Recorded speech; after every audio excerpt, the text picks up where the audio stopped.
Seriously. And people think that you can use the Bluetooth remotes with it, and you can't because it's just using the Bluetooth to connect to the Wi-Fi. Eventually, we'll all just settle on something. Yeah. Like infrared, which came out, what, 50 years ago? Yeah, but Back when you had remotes that still got clicked. its issues, too. You called them the clicker. Hey, everybody. This is Camera Academy, and we're not going to be talking too much about remotes today, if at all. Today, we're going to be talking about... Oh, wait a minute. Did I intro the show correctly? You didn't. This is Camera Academy. It's been a while. Yeah, it has been a while. Welcome to Camera Academy from your friends Nick and Nikolai from Cameta Camera. That's right. I'm Nick. This is Nikolai over here. I said hello. And we're here with another episode of Camera Academy. Yes, it has been a while, but we're going to get back in the swing of things with some new topics and some new information for you, the budding photographer. And the last time we made an appearance, we were talking about basic lighting. So we talked about different sources of light, natural lighting, continuous lighting, flash, etc., etc. And today we're going to give you a little bit of a primer on some basic lighting techniques. So even though we can't actually show you these things, we're going to tell you about them, give you a little 101, and then you can go and do some research on your own. Yeah, we'll try to explain it the best possible way we can without visual aid. Via audio. We're photographers. We don't need visual aid, You actually right? need to be able to see your work. No, that's absolutely not. nonsense. But in the meantime, you can also check us out on social media, of course. We are at Cameta Camera on Facebook, so just regular old Cameta Camera. And Cameta, is it Cameta on Instagram or just Cameta Camera? It would just be Cameta Camera, and then we're at Cameta on Twitter. Yeah. Just at Cameta. The only Cameta. That's right. Except for some random, I know I mentioned this in a previous podcast, but some random place in Brazil. Gotcha. Which we often get confused with, especially around football season. Footballs. Yeah, we get tagged a lot during football season. Yeah. So we're going to sort of delve right into it because we don't have too much to talk about. Although lots of time has passed since our last podcast, nothing really has gone on with our lives. And to our surprise, we actually got, some messages being like, hey, where's the next podcast? Where's the podcast? We have people that actually watch us and depend on us. Watch. See, you're confusing your audio and visual medium Listen already. to us. Yeah. Well, actually, they can watch it on YouTube. And now they can listen to us in greater fidelity now that we have these new microphones with brand new dead cats attached. Don't call PETA. And sometimes you need, if you really want to get, make people despondent, you call them a dead kitten. I know. Didn't they come up with like a PC name for them? I don't know. Windscreen? Fuzzy Windbuster is the one I've seen. Is the one I've seen when they, in the box contents. I've seen Fuzzy Windbuster, but that just sounds a little bit weird and it's a little overly. I like Dead Cat. Yeah. So all right, let's get into it. Let's talk about some lighting techniques. Now, get your stupid SpongeBob joke out of the way. What SpongeBob joke? The one where you go Technique. That's all I need. I'm good. All right. So there are various simple lighting techniques that we can discuss right now that will improve your photography, especially for portraits. I mean, you can't really light the world necessarily speaking if you're a landscape photographer. Depends on how much money you have. Yeah. But these techniques are going to be basically used for portraits. So if you're taking pictures of friends or family or kids or whatever else, or if you're a portrait photography or puppies, you can use them on puppies. Puppies do have lovely faces. These are going to be some nice techniques that you can use to improve your photography. I would say exponentially over just using the light that's available to you and not even paying attention to it. Yeah. So let's start with the most simple thing, and that is utilizing natural light. And before we get into what sort of techniques you should use, remember to always bring a reflective surface with you. Yes. Whether you buy yourself a reflector or you just get some pieces of cardboard, big white poster board, a reflector, as you well know, is one of the most important things you can use when you're photographing in natural light. Absolutely. And you know what? If you're in a pinch, you can always use it. And I realized this like after I wish I had the reflector in one situation. Those things you put up in on your windshield when it's like really sunny out and you don't want it to get like super hot in your car? Yeah, those are pretty reflective. They're very reflective. and they fold, and it's fantastic. Now you could use those really bright silver ones for some harsh lighting. You get a little bit more of a contrasty look. And then I've got ones that are a little bit duller, and you can use those. And because they're all gray, right? It's just it's not gonna affect your color balance. But yeah, good idea. Bring along a reflector or a windshield shade. Yeah, I mean, it's something you can always have in the car. All right, so tip number 1. Shoot on a cloudy day. And we've gone over this in the previous podcast, but just to give you a little bit more information on it, shooting on a cloudy day gives you what is essentially a giant softbox in the sky. It gives you great diffused light.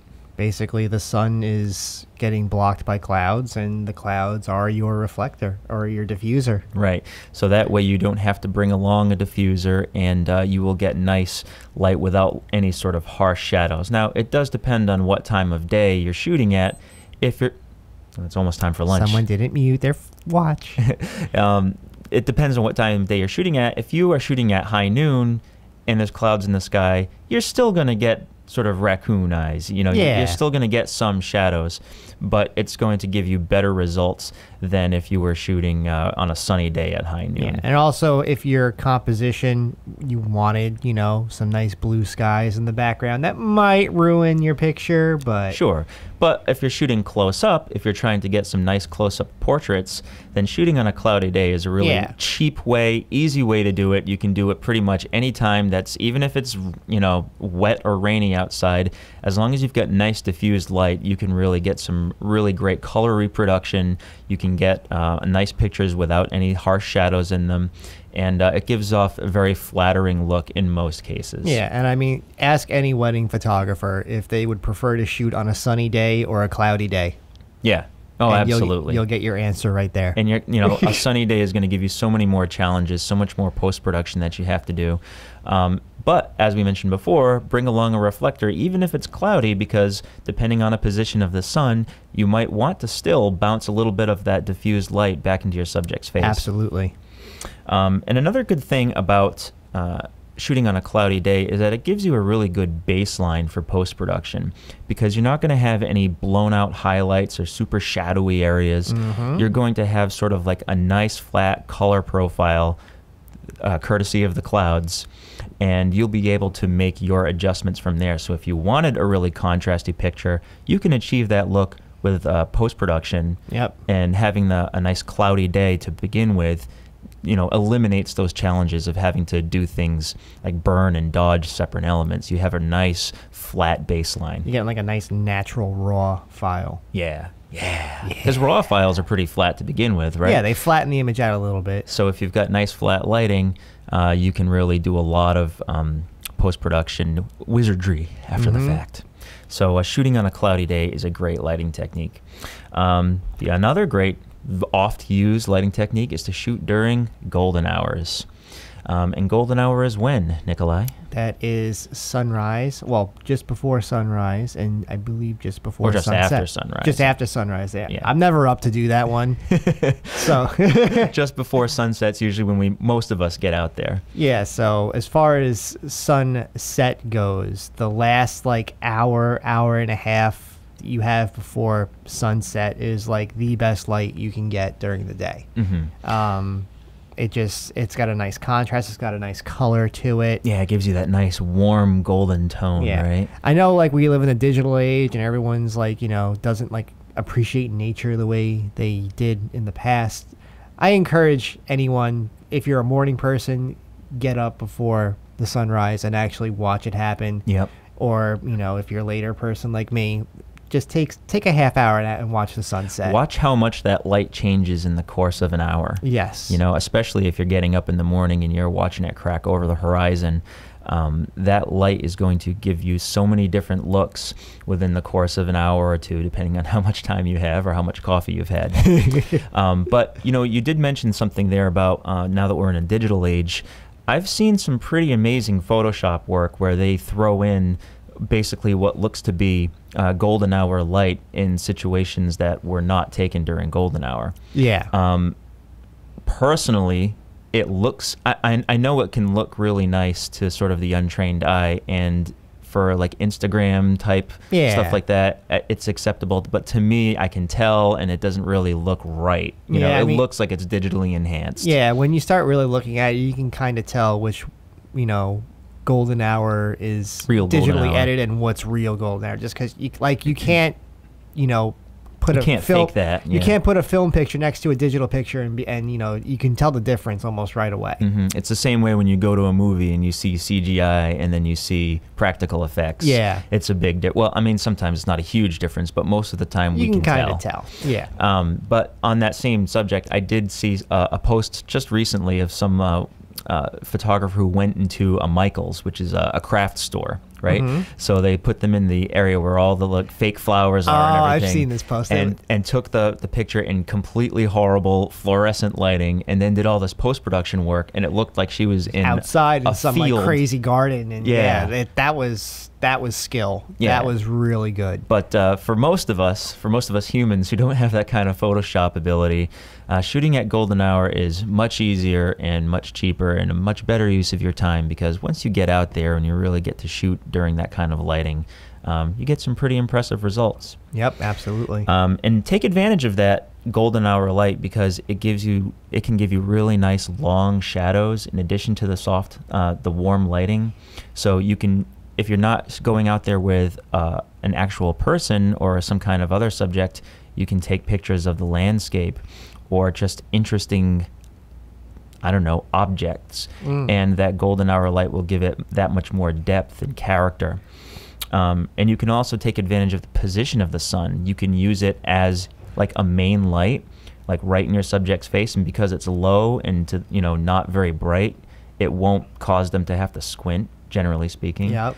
Or you can use it as a backlight, and backlighting is one of the most sought after sort of effects that you get with golden hour light. Yeah, I mean, if you ever seen those like wedding pictures, again, I just like using wedding pictures as reference because I think everyone looks at them or sees them. That's what we pay the most money for, isn't it? So I mean, you see those portraits where the person's like glowing and it's really washed out and it's like very I don't want to say flat, but you can kind of see everything in it, but like the background's like really bright. It's just got that kind of like heavenly glow to it. It's like that's backlighting, and because the sun is so low, you're actually getting some kickback where you don't need to really fill the front of the picture with a key light, you know? No, you can, of course, shoot with a flash against backlighting. You can. If you want your subjects to pop and you want to have them, nice and bright and colorful against a really beautiful, serene background. Yeah. Or you can use a reflector. Reflector is usually the best because it's such nice natural light. I hate adding artificial light to it. Or if you wanted to dial your exposure down, then you can get some really cool silhouette pictures. Absolutely, yeah. And silhouettes, even if you can't see the subject's face, having the forms of those people, whatever it is they're doing, like if you say a wedding portrait, if they're sharing a kiss outside or an embrace, or if they're holding hands, staring into the sun, off into the horizon, it can give you a really nice effect. So there's so many things you can do with golden hour light. Do some experimenting because that's what it's all about. Yeah, it really is. There's also blue hour, which is basically right before nighttime. Right, so dusk. Once that sun has dipped below the horizon, you get basically blue light and not a lot of it. So that's a really good time to get like city shots or long exposure shots where you have just enough light to be able to expose the photo, but it's not going to be providing any shadows. It's just going to give you a nice blue overtone. Yes, and usually with that, you kind of want to have a tripod handy just in case. Oh yeah. Not even just in case. I mean, that's sort of a necessity to be shooting in almost near dark conditions. Yeah, it depends on the look you're going for. And how much you crank up your ISO. Yes. So then there's the other thing you can do, and it requires some, a little bit of practice and a little bit of ingenuity. You can shoot in harsh sunlight. It can be done. Now, ideally, most people don't want to go for a high contrast look. It's tough to get your exposure right, especially if you're not going to go and edit raw files. Yeah. If you're shooting in just JPEG, shooting in harsh sunlight is going to give you some pretty ugly results. Yeah, noontime is not that good. But if you dial down your exposure and you bring along your reflectors, it can be done.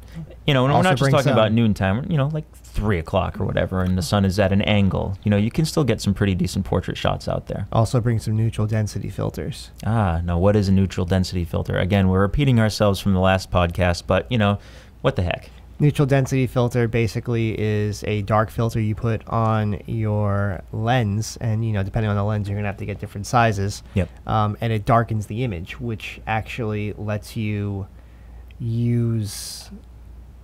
How am I gonna word Larger this? apertures, Yes, larger apertures. slower So- shutter speeds. Exactly, which is a big problem when you have a lot of light, Yeah. because then you have to drop your ISO down to 100. You got to have 5,000ths of a second, and you're still at f5.6. Yeah. Which is not, And if you wanted to get a more depth of field, or a shallower depth of field, I should say, then you're kind of out of luck. Yes. The other thing you can do when it's a really sunny day is find some shade, and you can use the bright light of the sun. Just stand right outside the shade, or you or an assistant stand right outside the shade in the sun and reflect that sunlight into the subject who's in the shade. Yeah, so you've that's got clever. you've got your background lit by the shade, so it's not blown out, but then you've got a little bit of light on your subject from the sun, but it's not direct light. It's diffused, reflected light. Now, you have to be careful with that as well. Let's say if you're using trees and the branches aren't fully covering the sun, you're going to get spotting. So you're going to get little spots of super intense light on your subjects, and it can not look very flattering. It looks kind of okay to the naked eye, but if you actually examine the picture afterwards, which sometimes can be hard too, because bright sunlight and you can't really see your LCD that clearly. If you have a mirrorless or an optical, what do you call it? What's the word I'm looking for? Viewfinder? OLED? Is that the word I'm looking? Not OLED. Viewfinder? Yeah, not optical. Digital viewfinder. That's the word I was looking for. It's been a long day. It's okay. But It's still morning time. If you can see the picture, you can see that it's kind of not very flattering looking. Yeah, the dappled look can look pretty nice in your background, but when it hits your subject's face, it can just throw off your exposure, and there's really no way you can fix that. Yeah, so just be cautious of that if you're using trees. Yep. All right, so we've gone over some natural lighting techniques. We went over window light in our previous podcast, so check that out if you haven't already. And window light's basically just having a softbox on your wall while you're shooting indoors. Window light almost always looks great. Absolutely. As long as you're It's not a big softbox. Yeah, as long as you're not getting direct light blasting through the window, and then essentially you're just shooting in direct sunlight. Most people have diffuser shades on their windows too, so. So window light works really well if you have really no other option and you still want to use daylight balanced light. Okay, so let's go over some continuous lighting techniques now. Now, continuous lighting is excellent because you can see your lighting ahead of time. You can see the actual exposure. If you're using any kind of mirrorless camera or a DSLR that has a live view option, most point and shoots will allow you to do this. You can see a preview of your image and your light. What happened? You said image. Image. You can see a preview of your image before you actually take the exposure. Yes, and it comes in super handy. I think that's actually one of the reasons mirrorless sells so well. Yeah, because you can do real-time adjustments. You can look through your viewfinder or look at your LCD, and you can just make a little tweak, and you'll see it in real time. And you can use them in a studio, of course, or you can use them on location if they're battery powered. Yes. Not all of them are. Most of the less expensive ones are just AC only, but there is that flexibility because most of them are done with LEDs, which don't use much power. Exactly. So whether you're using LEDs or fluorescence or tungsten or whatever, there are various techniques that you can use, and the first one is the cheapest one and the easiest one, and one that surprisingly produces a lot of very iconic portraits, and that's just shooting with one single light. You may think that if you look at a photography studio that shooting with a single light is never done. To the contrary, it's done all the time, and there are various lighting techniques that you can use to make some pretty impressive images. Yeah, I mean, most of the portraits and stuff I do, I use one single light source, whether it's, completely dark outside or, where I'm shooting, or if I have, some light, natural light coming through, or lights from like the studio or whatever, just regular lights, just to fill the back a little bit. Mm-hmm. So the first thing you could do is just shine a direct light right at your subject. This is something that you would really do only if you wanted to create a very specific effect. Yeah.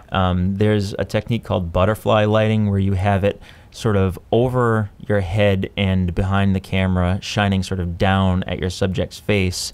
And it lights everything pretty properly. Yeah, it does light everything properly. However, you do get lots of shadows. Yes. So shadows are going to be something you're going to have to work with if you're using a single light source, no matter what. And you can either use them to your advantage, or they can be an issue. It sort of depends on the positioning of your light and whether you're using reflectors to compensate. Yeah, I'm about to say, if you're doing like a straight like headshot portrait or something like that, and you use that technique, always have a small reflector handy for the subject to hold under them to fill in the shadows under their neck. Mm-hmm. And if you can, depending on how you want the background, if you have some kind of reflective background, just like a white wall or a gray wall, it'll add some kickback light, a little bit of hair light, just to make them stand out a little bit. So you've got your front lighting. There's also split lighting, which is basically a 50-50. Half of the face is lit and half is in shadow. Very dramatic. And that is achieved just by placing the light to the side of your subject, and it can be sort of at head level or a little bit up or a little bit below. This is all, subject to experimentation, but split lighting is very popular when you're trying to get, like you said, a very dramatic portrait.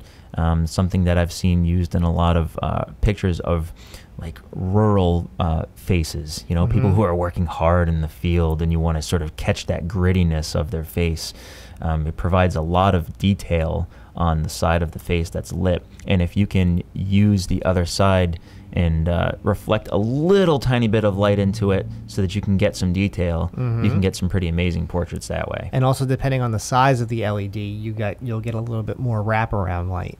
Ah, yes. All right, so let's go for another technique. We have loop lighting, which is essentially shooting at a 45-degree angle from your subject.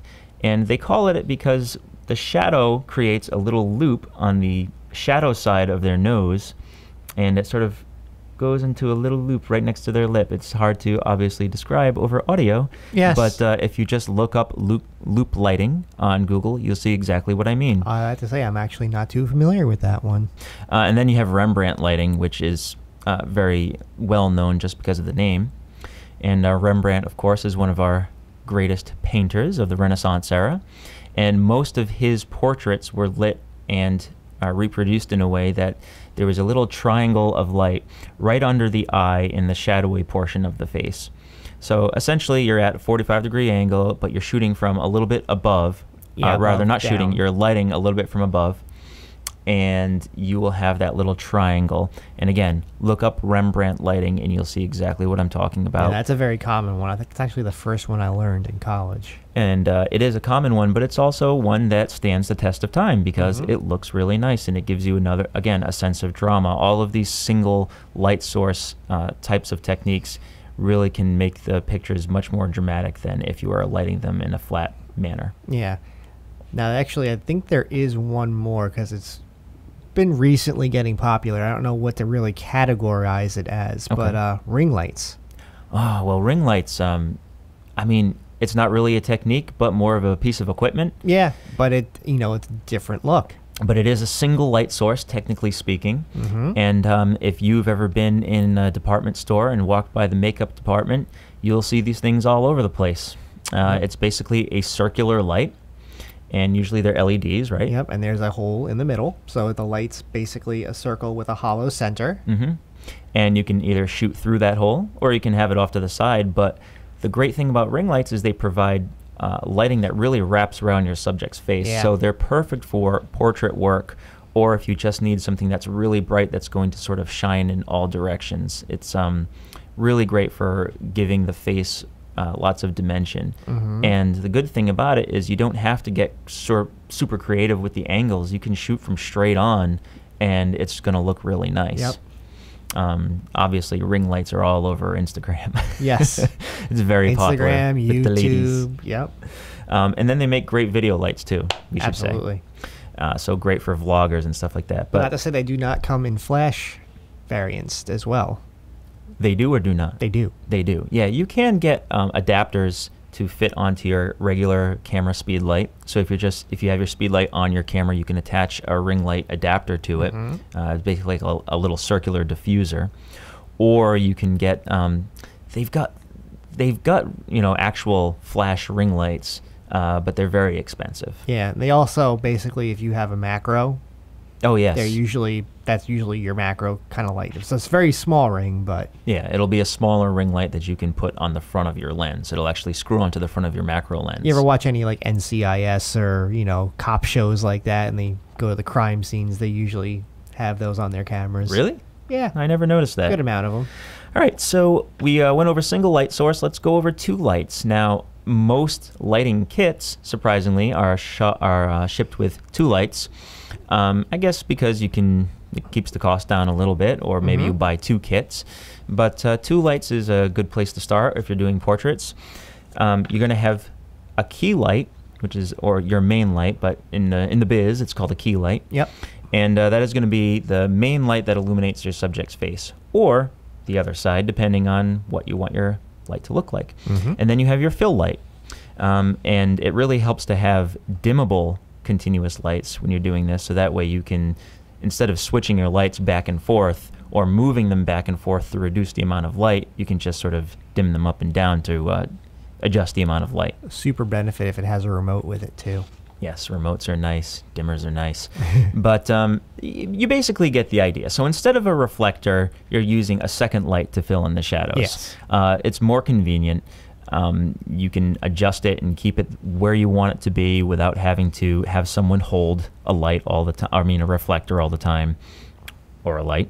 Yeah, more like. But two lighting makes things exponentially easier, and then you move on to three light shoots, and this is sort of your the standard.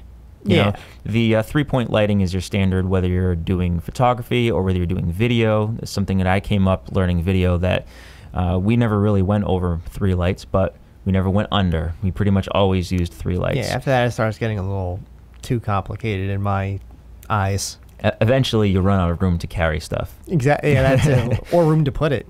Yeah, exactly. So you get your main light, which is your key. You've got your fill light, which you put sort of sometimes a little bit lower, so you can fill in shadows that go under the neck and underneath the eyes. And then you've got your hair light, or your backlight. Or an accent light. And what would you use that for? That provides more depth. It basically just provides more depth so your subject will stand out a little more. Yeah, I find this happening when I was shooting video. People would say, your subject, when you're doing interviews, especially if you're doing interviews against a darkish background and your subject has dark hair, their hair will just kind of fade to black, fade into the background, and it looks like they're sort of a face just on the background. As well lit as their face may be, it really always gives you, it's always a benefit to light up their hair. Or if they don't have hair, the back of their skull. Their skull.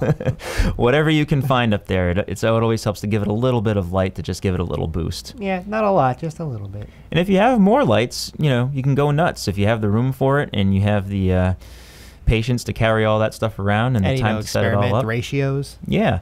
Light up the background. Use some gels. I love gels. They have varying color temperature, consistent lights. Yep. I mean, there's so much experimentation you can do with lighting. But the great thing, again, about continuous lighting is that you can adjust it all in real time. You can see exactly how it's going to look on your viewfinder. So if you change the colors, if you change the position, you change the intensity, all these different things, you can see how it's going to look ahead of time.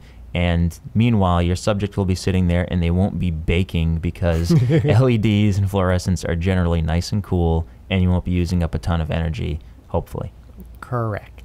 All right, so we've gone over natural, we've gone over continuous, now we've got flash. Flash. Or strobe lighting, as the professionals prefer to call it. I have a strobe, not a flash. The complicated one. Or I shoot with speed lights. Speed lights. They never want to say flash. Now, flashes are great, obviously, for portability. You can take them anywhere. And intensity. Yes, and intensity. They are much more powerful than you can achieve with an LED light. Keep your ISO low, you know what I'm saying? Yep, and why would you want to keep your ISO low, Nick? because you get a crisper picture. Yep. And Less artifacts. You won't get so much grain. Low ISO is ideal, and flash lighting gives you that flexibility. So, number one flash technique, which Nikolai and myself are not a big fan of, but sometimes it has its place, is direct flash.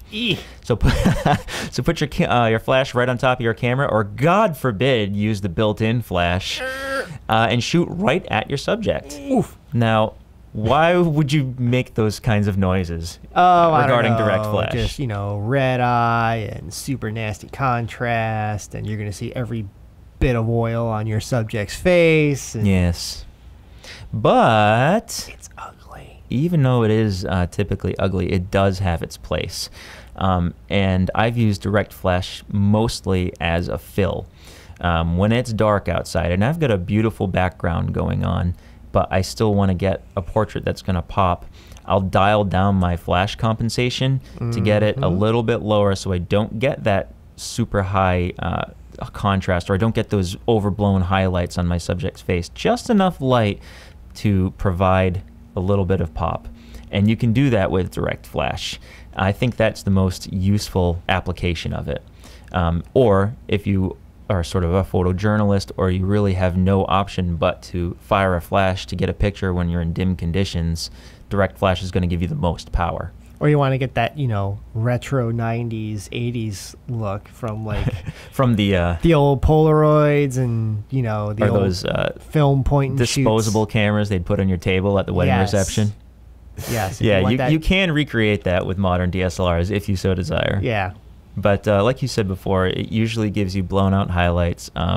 Faces look extra oily. Red eye. And you get red eye occasionally. So best to stay away from direct flash, but if you're really creative, you could probably make do. So then you've got bounce flash, which is what most flash photographers will rely on sort of 90% of the time. If they're doing any sort of run and gun photography, wedding photographers use it all the time during the receptions, during the ceremonies, and bounce flash is really handy because you bounce the light. Oh, for God's sake. I think you need to be a little bit more detailed than that, but it basically, you get the benefit of, I don't know, how do you word this again? Well, when you're bouncing the light off of another surface, it diffuses it. It diffuses the light. It eliminates the direct part of it, right? Yes. So you're not going to have light blasting into someone's face and doing all those things that we mentioned that direct flash can do. It looks more like a natural light source. It doesn't look fake. Right. Because the sun, you will never have the sun beating right in your face. Right. And it's really handy, obviously, if you're shooting indoor. You can't really do much bounce flash outdoors unless you've got a wall right next to you, and that's your only diffuser available. Or you bring a reflector with you. Or you bring a reflector. And you bounce it off the reflector. Note to everybody, bring a reflector. It's a really cheap investment. Cheap and the most handy tool you will have in your arsenal. I think you don't have to get like a famous brand name or anything like that. We've got the Vivitar reflectors, and they're like $20-$30. They've got all kinds of different colors on them, sizes, different surfaces. So you've got your regular white surface, which gives you a nice diffused look. You've got the silver one, which is more contrasty, much brighter. Then you get your gold one, which gives you that warm tone.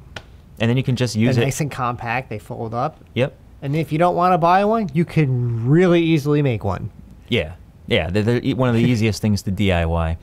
And you've mentioned this in prior podcasts, I believe, but you can also use it as what's called a flag if you want to block sunlight. Let's say if you're shooting someone on a very sunny day, you can just block out the sunlight, keep it in the case, right? They usually come with a big black vinyl case or nylon case. Keep it in there and just block out the sunlight using the big black case. Or usually, again, like the reflector will have like a black side to it. Mm-hmm.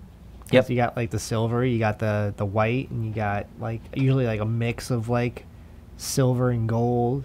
Oh yeah, there is that mix. And then you have like a black side usually, so you can use that as the flag. Yep. So you get lots of different options. So yeah, or you can use a jacket. You can use a lot of things.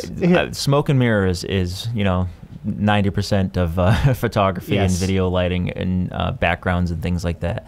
But give it a try. I would highly recommend getting yourself a reflector, even if you don't want to spend a ton of money on it. Just get the cheapest one you can find, get a small one, and see what it does to improve your photos, especially like we said before, those single source lighting. All right, so back to bounce flash. What kind of environment would you want to have if you're shooting bounce flash? Usually like an indoor scenario. You can do it outside. It's just a little harder because you're not going to really have too many ceilings to play with. Right. But indoors you want to have like a regular white ceiling, right? White, gray ceiling. A lot of the times you'll run into that occasional like wooden ceiling or black ceiling. Yeah. And it's just, the light pretty much either gets absorbed by the black ceiling or you're going to get a really, really warm look from the wood ceilings. You can adjust your white balance in your camera to compensate for that wood ceiling. You can, but you also have to remember to do that. Yeah. And know how to do that. Yeah. On the fly, especially at an event where you're pressured for time. Yeah.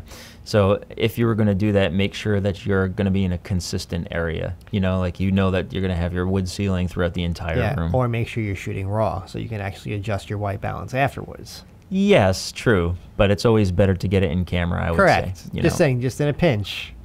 It can be done.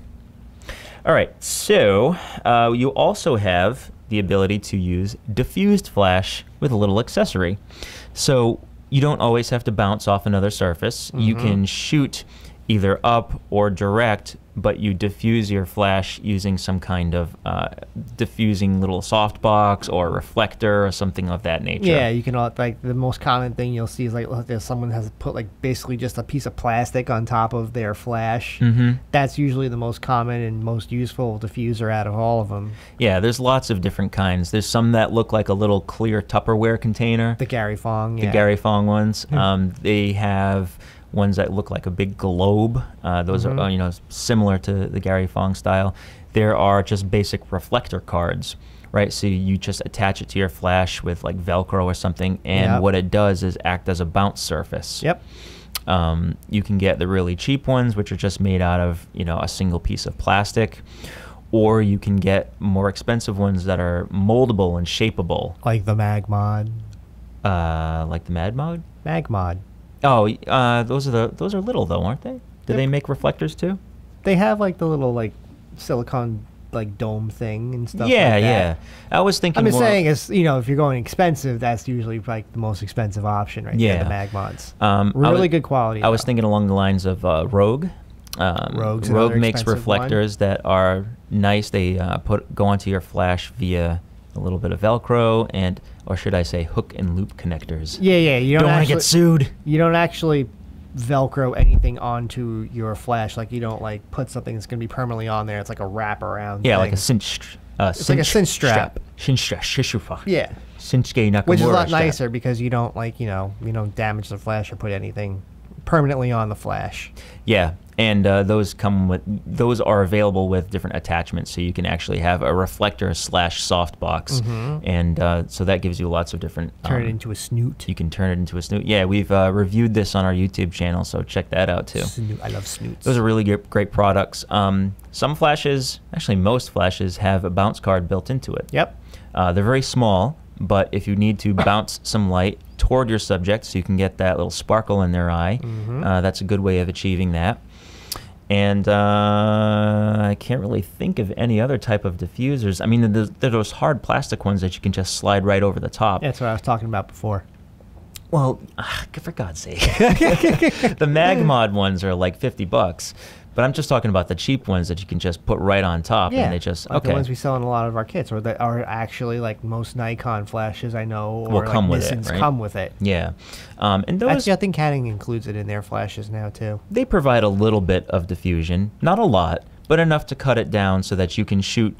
You can aim your flash straight up, and you'll be able to get a diffused light that's going to hit your subject. And it's also good because it does a 360 too. Like it's. Yeah, and it'll help light up the environment as well. It's not like a direct blast. It's, it'll actually fill up some of the room as well. All right, and then you have the sort of holy grail of flash photography, and that's off camera. And of course, that is a little bit difficult to get into. It requires a lot of practice, and it's one of the more gear-intensive things. Yeah, you need receivers, you need transceivers, you need flash stands. Most of the time you're going to need diffusers, umbrellas, soft boxes, octaboxes. From a business standpoint, we love off-camera flash. Oh, yes. Please spend as much money on these products as you possibly can. It hurts. Yeah, off-camera flash can be pretty difficult to get your hands around, but once you are able to do that, that is generally where the most dynamic, most impressive images come from. Yes. A simple example of off-camera flash, so that you can start on this on your own, is rather than just using direct flash or bouncing it just above the camera, you use your off-camera flash just to the side and put it in the same position as you would a studio light. Yes. Like 45-degree angle. Not too far away from your camera, but just a little bit off so that you don't have that direct flash look that you would normally get if you had it mounted straight to your camera. Yeah, it's an older technique, but it's still used. Like, you can use the sync cord, like the off-camera cord. Yep, you can use a cord. Basically, this cord attaches to your hot shoe, and then you connect your flash to the other side, and you can move the flash around or put it on a bracket. Yep, or you have an assistant carry it around, or you can put it on a light stand that's right next to you. You also have the option of wireless flash connectivity, which is coming standard a lot more now in, name brand flashes. Yeah, I mean, generally speaking, up to this point, you need to have a wireless trigger. So you put a trigger on your camera, and then you have a receiver on your flash, or perhaps your flash is capable of receiving a signal, it's built into the flash. Correct, yes. But generally speaking, you need to have a trigger and a receiver, and they usually go by RF signal, so a radio signal, so you don't have to rely on line of sight. You have slave flash too, where if you have a built-in flash on your camera, you can wirelessly trigger an off-camera flash via the slave function. Now, we mentioned backlighting when we were talking about continuous lights and natural lighting as well. You can do backlighting with a flash, and I've seen this a lot, again, in wedding photography, where you want to get that sort of big blast of light to make things look really, really dramatic, and a flash is the best way to achieve that look. Absolutely. Put it right behind your subjects, make sure that they obscure the light stand or whatever else you're mounting the flash on, and expose for that, and you can get some really impressive images that way. Yeah, it's usually like the best way to get a nice silhouette shot. So we can't really give you too many specific techniques when it comes to flash photography. That is something you really have to do a lot of experimenting with. It takes a lot of practice, especially if you start working with off-camera flash and setting them up. If you're using multiple ones, you set them up in different groups. You have them on different power ratios. Yeah, it gets crazy. It gets a little nuts. But if you have a light stand and you have a flash and you have a way of triggering it, then give it a try. It's certainly better than just putting it on top of your camera and relying on that. Absolutely. So, any other basic, sort of simple lighting techniques you want to go over? I know you are a fan of using little handheld LEDs or flashlights. Yeah, I like using flashlights just because a lot of my work requires a lot of contrast and shadows in order to get kind of the look I'm going for across. Yes. So a flashlight usually is kind of really handy because I can always have it on me. I always have one in my car, just in case of emergencies. And there's actually flashlights out there that have built-in diffusers that can give you diffused light as well. Ooh. I believe the brand that I use is something we used to carry called Phoenix with an F-E-N-I-X. I don't know if they're still out there, but they had one model that has a built-in diffuser to it, and it actually creates some really good light. Now, if you wanted to make your own diffuser, whether you were using a flashlight or a flash or any other continuous, what kind of things could you use? I mean, I've seen people take milk jugs and just put them over the top of their camera. Yeah, you can use milk jugs. You can use, plastic cups. Yep. Really thin paper, like tissue paper, you can use. Yeah. Like tissue paper. Just grab a tissue. Tissue paper on like pipe cleaners or something like that. You can just mold it. You can use it. CB for my camera. CVC pipe. A lot of people actually make camera stabilizers, like shoulder rigs with those. If you were to just like tape, some paper into it, you can make a diffuser out of that as well pretty easily with a stand. It's just use your imagination. There's a million things you can do with this, equipment that's in your house just sitting there. I've seen someone at a diner table make a diffuser on like, you know those little pop-up flashes on point-and-shoot cameras? Yes. He put a sugar packet over one of those little flashes. That's clever. And it provided just enough diffusion to make the picture of the people across the table look pretty nice. I never saw that. I saw the Big Mac box one. Did you ever see that one? Yeah, we've mentioned that one on a podcast too. Yeah, someone used a iPhone, I believe. iPhone and a Big Mac box. Yep, and then like a flashlight or something to light up the Big Mac box, and use that as a diffuser, or a reflector rather, to create some pretty interesting portrait lighting. So, I mean, there's lots of different DIY options out there. Of course, the ideal situation is that you buy some diffusers from us at Cameta.com. Absolutely. But there are lots of different options out there. So the idea is you experiment, you figure out what works for you, and then you go out and get the gear so that it makes it much easier to execute. That's how I did everything. That's how you've done everything. Most photographers start with very basic techniques and very basic equipment, and they eventually work their way up once they get that gear acquisition syndrome. I remember my professor in college told us he actually started using like his TV for lighting. He would set his, they didn't have cable, so he would just turn the TV on. Turn it to snow. And it was snow, so basically that's just black and white snow on the TV. Yeah, it would give you kind of blue lighting, I guess, basically. But again, he was using film too, so I guess it had like a different look to it. But, that's what he used. I suppose if you were shooting in black and white, you don't have to worry about your color balance, right? Yeah, it's true too. Yeah. Well, actually, kind of depending on the way you edit it, the color balance can change the look of it a little. That's true. That's true. But not too much. So, any other thoughts? I think we pretty much covered everything that we could think of. So, I mean, the basic thing that you should get out of this podcast is, now that you know the different types of lighting that are available to you, get yourself some continuous lights, or just work with the light sources that you already have.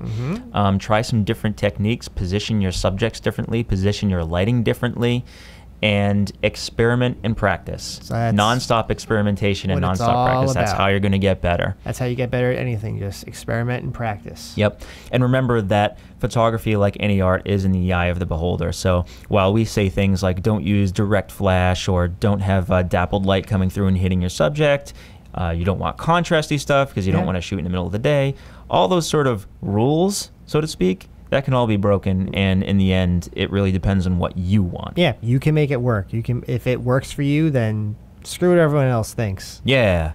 You think it looks cool, keep it. Yes, I agree.